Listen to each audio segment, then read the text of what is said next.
ഭൂമിയിലെ ഏറ്റവും വിഷമേറിയ പാമ്പുകളുടെ ലിസ്റ്റ് എടുക്കുമ്പോൾ അതിൽ ആദ്യം വരുന്നത് ഓസ്ട്രേലിയയിൽ കാണുന്ന ഇൻലാൻഡ് ടൈപ്പൻ. അതിനു പുറകെ ബ്ലാക്ക് മാംബ, കിങ് കോബ്ര അങ്ങനെ വരും. പക്ഷേ ഇത് കരയിൽ മാത്രമാണ്. എന്നാൽ ഈ പാമ്പുകളെക്കാൾ വിഷമേറിയ പാമ്പുകൾ കടലിലും കാണപ്പെടുന്നുണ്ട്. 1849 ബ്രിട്ടീഷ് സഞ്ചാരിയായ സർ എഡ്വാർഡ് ബെൽച്ചർ കണ്ടെത്തിയ ദ ബെൽച്ചർ സ്നേക്കിനെ കുറിച്ചാണ് ഇന്നത്തെ ഈ വീഡിയോ. So welcome everyone.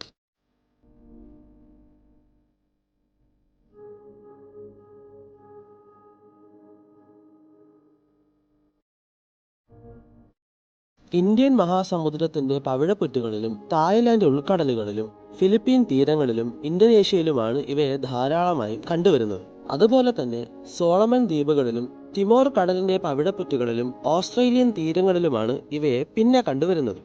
താമസം കൂടുതലും പവിഴപ്പുറ്റുകളിലായതുകൊണ്ട് ഭക്ഷണവും അതുപോലെ തന്നെ ഇരപിടിക്കുന്ന മറ്റു ജീവികളിൽ നിന്നും ഇവർക്ക് രക്ഷയും കിട്ടും.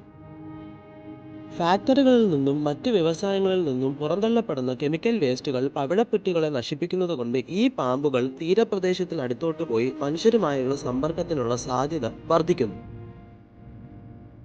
അധിക സമയവും വെള്ളത്തിനടിയിലാണെങ്കിലും ഇവയ്ക്ക് വെള്ളത്തിനടിയിൽ ശ്വസിക്കാനുള്ള ശേഷിയില്ല. പകരം ഇടയ്ക്ക് വെള്ളത്തിൽ നിന്ന് പുറത്തേക്ക് വന്ന് ശ്വാസം എടുക്കാറാണ് പതിവ്. ഏകദേശം 8 മണിക്കൂർ വരെ ഇവർക്ക് ശ്വാസം അടക്കി പിടിച്ചിരിക്കാനാവും.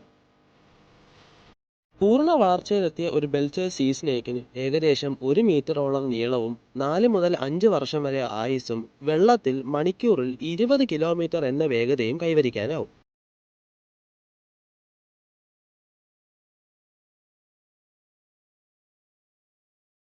പവിഴപ്പുറ്റിനെ ആശ്രയമാക്കിയ മറ്റു ചെറു മീനുകളാണ് ഇവയുടെ പ്രധാന ഭക്ഷണം. മറ്റ് മീനുകളുടെ വേഗത കൈവരിക്കാൻ ഇവർക്കാവാത്തത് കൊണ്ട് പതുങ്ങിയിരുന്ന് ഇരപിടിക്കാറാണ് പതിവ്. വെള്ളത്തിന് പുറത്ത് വൈറ്റ് ബെല്ലീഡ് സീ ഈഗിളും ഗ്രേ ഹെഡഡ് ഫിഷ് ഈഗിളുമാണ് ഇവയുടെ പ്രധാന ഭീഷണി. വെള്ളത്തിനകത്താണെങ്കിൽ വലിയ ആരലുകളും കൊമ്പൻ സ്രാവുകളുമാണ്. ഒരു സാധാ മനുഷ്യനെ 30 മിനിറ്റിനകത്ത് കൊല്ലാൻ കഴിയത്തക്ക വിഷമാണ് ഇവയ്ക്കുള്ളത്.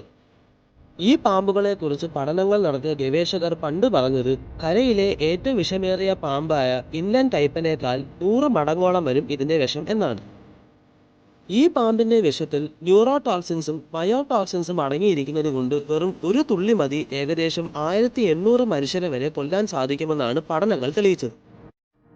ഈ പാമ്പിന്റെ കടിയേറ്റാൽ ശ്വാസം മുട്ടൽ, തലവേദന, തലകറക്കം, കിഡ്നി ഫെയിലിയർ എന്നീ ലക്ഷണങ്ങൾ കാണിക്കും. ഇതിനെതിരെയുള്ള മരുന്ന് കണ്ടുപിടിച്ചിട്ടുണ്ടെങ്കിലും ചികിത്സ ലഭിക്കാൻ വൈകിയാൽ അത് അങ്ങേയറ്റം അപകടകരമാണ്. ഇത്രയും അപകടമായ വിഷമുണ്ടെങ്കിലും ആക്രമിക്കുന്ന കാര്യത്തിൽ താല്പര്യം ഒട്ടും കാണിക്കാത്തവയാണ് ഈ പാമ്പുകൾ. മനുഷ്യരുടെ ഉപദ്രവം അങ്ങേയറ്റം സഹിക്കാനാവാത്ത ഒരു ഘട്ടം വരുമ്പോഴാണ് ഇവ തിരിച്ചാക്രമിക്കാറ്. വായയുടെ വലിപ്പം ചെറുതായതുകൊണ്ട് അഥവാ കടിച്ചാൽ തന്നെ കാലിന്റെ വിരലിലോ കൈവിരലിലോ മാത്രമേ കടിക്കാറുള്ളൂ. ഒരു പക്ഷേ കടിച്ചാലും വിഷം കുത്തിവെക്കാനുള്ള സാധ്യത വെറും 25% താഴെയാണെന്നാണ് ഗവേഷകർ പറയുന്നത്. വീഡിയോയെക്കുറിച്ചുള്ള അഭിപ്രായങ്ങൾ കമൻറ്റ് ബോക്സിൽ അറിയിക്കുക. വീഡിയോ ഇഷ്ടമായെന്നുണ്ടെങ്കിൽ ലൈക്ക് ചെയ്യാനും ഷെയർ ചെയ്യാനും മറക്കണ്ട. മാത്രമല്ല ഇതുപോലത്തുള്ള വീഡിയോസ് ഇനിയും കാണാൻ താല്പര്യമുള്ളവരാണെന്നുണ്ടെങ്കിൽ സബ്സ്ക്രൈബ് കൂടെ ചെയ്തിട്ടേക്കുക. സോ നമുക്ക് അടുത്ത വീഡിയോയിൽ കാണാം.